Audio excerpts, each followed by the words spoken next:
Anime and manga are not the only media that have inspired fans to alter their appearance, wear the clothing, and participate in activities that are an emulation of their fictional heroes. Long ago, in the ancient days of the 1970s, a rivalry was born. A rivalry between two groups of science fiction fans over the nature of not only what is good cinema, but what science fiction would be. On the one side, there were the people who believed that science fiction should have a hard science basis, if not exact follow-through on hard scientific principles. These were the fans of movies like Gravity, The Expanse, and Star Trek.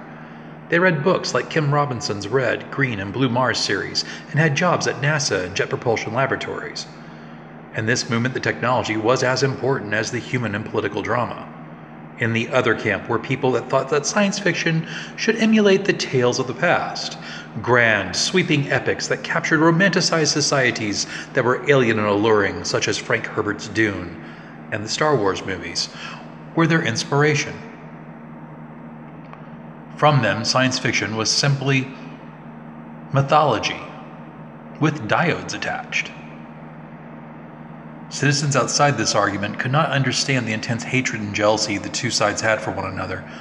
For a time, this was restricted to rival conventions and comedy bits on television, but it turned deadly in 2065 when at a Gen-Con, a Klingon cosplayer decided to attack a Jedi cosplayer with a metal bat'leth.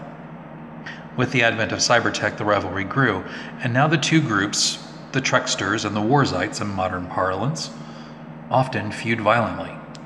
Collectively, other people call both groups DERDS, an amalgamation of dork and nerd, ancient insults for those that are too dedicated to a subject or lack social skills. Much like Gygaxian, the DERDS live in a world of their own.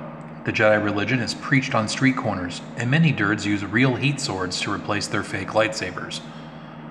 On the Trekster side, Klingon and Vulcan implants are quite popular as enhancement wear.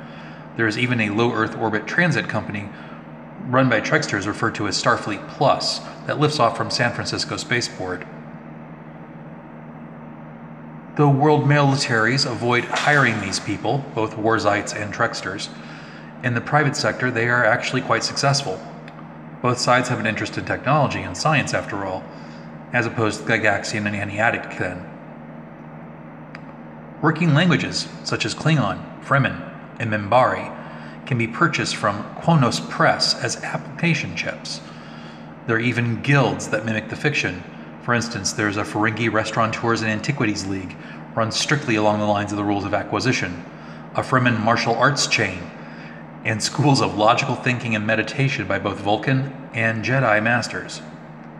The technocratic dark future is dangerous, but it's also dorky.